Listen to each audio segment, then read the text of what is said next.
భాగవతం గజేంద్ర మోక్షములోని పద్యము సిరికింజెప్పడు. సిరికింజెప్పడు శంఖ చక్రయుగమున్ చేదోయి సంధింపడే.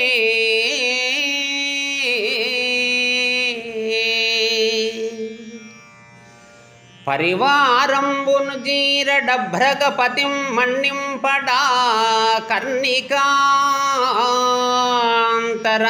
ధమ్మిల్లము జక్కనొత్తడు వివాద ప్రోత్తిత శ్రీకుచోపరి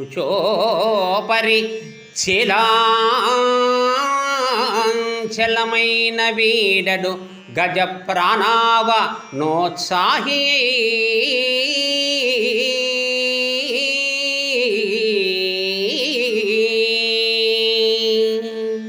భావం: తనను రక్షించమని కోరిన గజేంద్రుని ప్రాణాలను రక్షించడానికి ఎంతో సంతోషముతో హఠాత్తుగా బయలుదేరాడు శ్రీమన్నారాయణుడు.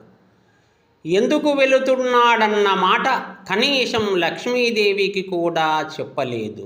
2 చేతులలో శంఖ చక్రాలు ధరించలేదు. తన పరివారములోని వారెవరినీ సహాయంగా రమ్మనలేదు. తన వాహనమైన గరత్మంతుని అధిరోహించను లేదు. చెవుల వరకు జారిన జుట్టును కూడా సరిచేసుకోలేదు. అంతకు ముందే జరిగిన చదరంగ క్రీడలో తన చేతిలో లక్ష్మీదేవి ఓడిపోయింది. ఆ సమయములో తన చేత చిక్కిన లక్ష్మీదేవి పైట చెంగును సైతం విడిచిపెట్టను లేదు.